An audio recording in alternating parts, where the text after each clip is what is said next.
أهلا بكم يا أصدقائي في سلسلة أفضل أدوار الشطرنج الحديث.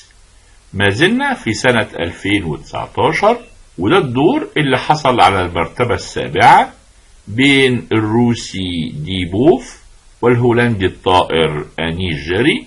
ومن المعروف أن التبييت هو لأمان الملك، ولكن ديبوف اخترق كل هذه المسلمات وبيت في جناح الوزير بدون أي بيادئ لغطاء الملك، ولذلك هذه النقلة تعتبر نقلة مجنونة. فهل تركه جيري أم نجا ديبوف بفعلته؟ ده اللي هنراه في هذا الفيديو. والفيديو ده إهداء للصديق جورج الأصيل والصديق سامي الجوهري.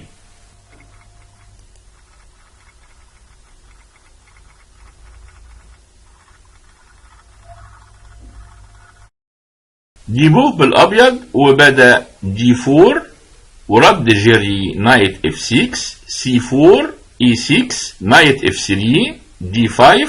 وصلنا لجنبية الوزير المرفوض، وديبوف كمل بالتفريع المثير بيشوب G5 بيربط الحصان على الوزير. وديبوف بيقول ان قعد اسبوع يحضر في هذه النقلة، وجيري رد DC4 E4. البيادق بتحتل الوسط وبيفتح الطريق للفيل لأخذ بيدق السي 4، لكن جيري تمسك بالبيدق ببي 5.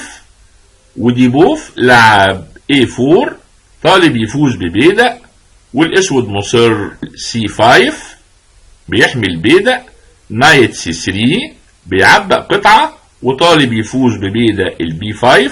B4 طالب الحصان والحصان تراجع، وبيدق السي 4 مطلوب، وجيري بيحميه ببيشوب A6. وهنا عادة الأبيض بيلعب كوين C1 ليضغط على البيدق، ولكن ديبوف كان محضر النقلة الشرسة E5 طالب الحصان المربوط، ولا يوجد غير ال H6 بيشوب F6 GF6 EF6. الأبيض وصل إلى بيدق قوي على المربع F6، ومن المفترض ان جيري ياخد البيدق، لكن كمل بالنقلة C5، ودي نقلة جديدة. طالب بيدق الدي 4 وبيخلي مربع C6 للحصان للضغط اكتر عن البيدق. نايت دي 2 طالب البيدق مرة اخرى C3، وبعد BC3 BC3 لعب نايت E4 وبيحمي بيدق ال F6، وفي نفس الوقت بيهدد بيدق السي 3 والسي 5. والاسود كمل سي دي 4، وجيري دمر كل وسط الابيض وبيدق السي 3 اصبح محمي. لكن هنا ديبوف فاجئه بالنقله بيشوب بي 5 تشيك. ديبوف بيقول ان كان محضر لحد هذه النقله، ودلوقتي الاسود لو غطى بالحصان هيترك حمايه الفيل، ولابد ان يحرك الملك، وطبعا ده مرفوض، ولذلك اخذ الفيل والابيض اخذ. ودلوقتي بيهدد بيدق الدي 4 مع فتح العمود A، وبعد كوين دي 5 طالب الحصان وطالب البيدق، كوين دي 4 كوين بي 5. الاسود انهى كل بيادق الابيض في جناح الوزير ومنع الملك من التبييت، لكن بعد نايت سي 3 الابيض اخيرا استرد البيدق وطالب الوزير، ولكن جيري كمل في شراسته ببيشوب بي 4 بيربط الحصان وبيمنع تهديده للوزير. وهنا الابيض لو حاول يلعب النايت دي 2 على اساس بيرفع الربط عن الحصان وطالب الوزير، لن يصل اكتر من التعادل، لان بعد بيشوب سي 3 كوين سي 3 بيدق الاف 6 هيقع، وكذلك بيدق الاي 7، وهنوصل لموقف متعادل للغاية. ولذلك فكر في حل اخر ووصل الى حل مجنون، وهو كاسل لونج. ديبوف بيقول ان من الواضح ان دي نقلة متفائلة جدا، ولكن ايا كانت نتيجة الدور فان هذه النقلة دخلت التاريخ، فلم نرى من قبل اي احد بيبيت في جناح لا توجد به اي بيادق لغطاء الملك. والاكثر من ذلك ان بجانبه الوزير والفيل مستعدين للهجوم، لكن ميزة الأبيض الوحيدة إن الرخ جاء إلى منتصف الرقعة، والأبيض بيهدد بالمات على المربع D8، وأيضا بيهدد الوزير كوين A5. نقلة دفاعية لأنها بتراقب المربع D8، وأيضا نقلة هجومية لأنها بتهدد بأخذ الحصان، وأيضا بتهدد بكوين A1 تشيك. لكن ديبوف كان محضر نقلة أكثر روعة، نايت B5. وبالطبع الأسود لا يستطيع أخذ الحصان، وإلا هيترك مراقبة المربع D8 ويتلقى المات. ولكن هذه النقلة أيضا نقلة خبيثة، لأن الأبيض بيهدد بأخذ الفيل والفوز بقطعة وطلب المات، والأسود لا يستطيع استردادها، وإلا هيتلقى المات في نقلتين بنايت C7 تشيك، ولا يوجد غير الكينج F8، وهنا بتجي المات والبيدق محاصر الملك. لاحظ أيضا أن نقلة الحصان جعلت الوزير الأبيض يراقب مربع A1. إذا نقلة متعددة الأغراض، دفاعية وهجومية، وجيري رد بالنايت A6 بيحمي الفيل، ودلوقتي طالب الحصان، وفي نفس الوقت الرخ بتراقب المربع D8 مع الوزير، وأيضا بيهدد بالروك C8 تشيك، والأسود في طريقه لإعطاء المات. الحقيقة دور مثير للغاية، والطرفين بيتبادلوا النقلات المثيرة القوية. وجد دور على ديبوف، كوين D7 تشيك، كينج F8، ودلوقتي الأبيض في حيرة. إذا حاول يكمل هجومه بنقلة زي النايت E5 طالب المات، الأسود هيصل للتعادل بكوين A1 تشيك، كينج C2، كوين تشيك.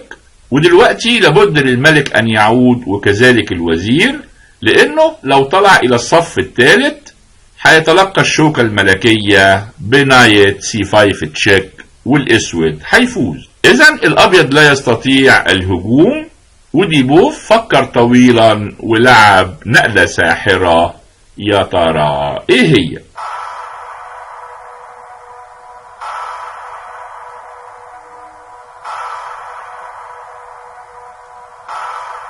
ديبوف لعب نقلة الدور كينج B1، وديبوف بيقول إن هذه النقلة بتمنع الكوين A1، وفي نفس الوقت بتعطي الفرصة للرخ والوزير والحصانين للهجوم، وإنه عندما لعبها لم يحسبها إلى النهاية، ولكن أقنع نفسه إنها تبدو جيدة، وتمنى أن تعمل بكفاءة. على أي حال الكمبيوتر بيقول إن بعد هذه النقلة الأبيض أفضل، وإن الأسود لديه اختيار بين نقلتين، إما الروك H7 أو البيشوب C5، على أساس إخلاء مربع الB5 للوزير بكش. وحتى في ظل هذين النقلتين فالأبيض مازال هو الأفضل، ولكن لو الأسود حاول يهاجم بالنقلة الطموحة روك B8 هتكون نقلة كارثية، لأن الأبيض هيفوز فورا بنايت E5 طالب المات، روك H7 النقلة الوحيدة، نايت E6 شوكة عائلية الرخ والوزير والفيل، والأبيض هيفوز، لأن مثلا بعد كوين B5 الأبيض هيكمل كوين D8 تشيك، روك D8، روك E8 تشيك ميت.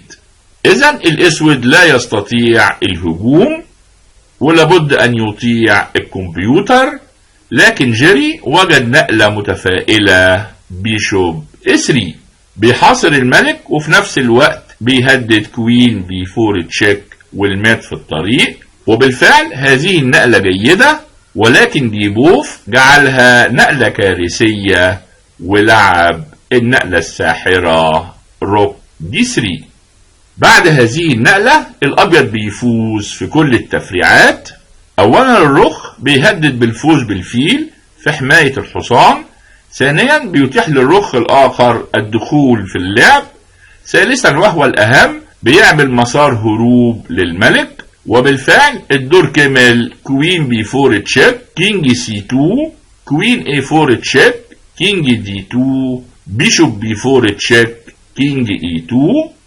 ودلوقتي الاسود استنفذ الكشات، وحتى اذا لعب الكوين سي 2 تشيك الابيض هيغطي بالحصان ولا توجد كش اخرى صالحة، والابيض بيهدد بالمات. ولذلك الاسود لاول مرة بيدافع بكينج جي 8، لكن الابيض لم يتركه بنايت اي 5 طالب المات. وبعد كوين سي 2 تشيك كينج اف 3 الملك وصل لامان تام، والاسود مضطر للدفاع بروك اف 8، وديبوف حقق احلامه بروك دي 1.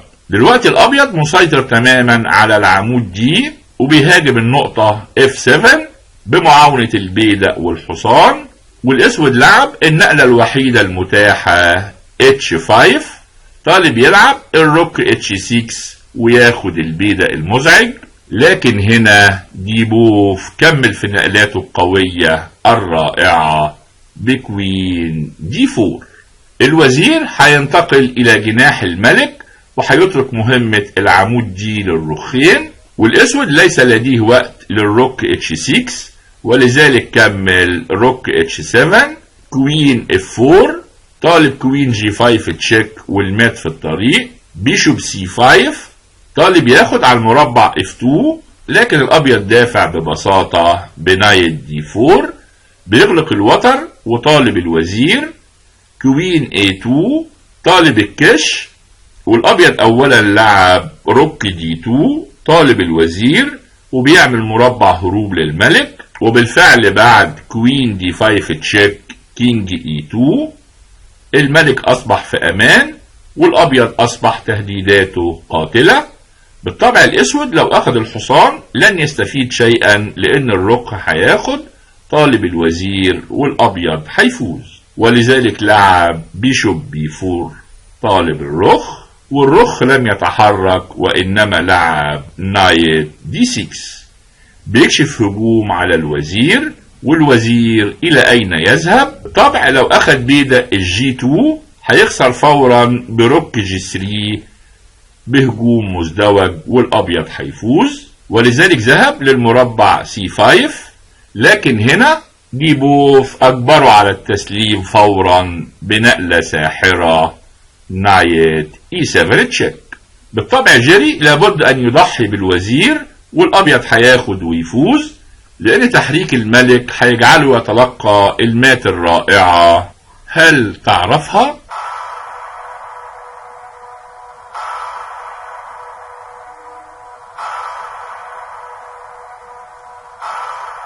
بنايت F7 تشيك، والملك لا يستطيع الحركة، والرخين ممكن ياخدوا الحصان. لو اخذ برخ الاتش هيتلقى المات بكوين H6 تشيك، ولا يوجد غير الروك H7 وكوين F8 تشيك ميت. بينما لو اخذ برخ الاف هيتلقى المات بروك D8 تشيك، روك F8 روك F8 تشيك ميت. ولذلك في الموقف ده جيري سلم، وديبوف ادى واحد من افضل ادواره، ويكفي النقلة الخالدة كاسل لونج التي لم نراها من قبل وربما لن نراها فيما بعد. أرجو أن يكون هذا الدور قد أعجبكم، وإلى اللقاء في أدوار أكثر تشويقا.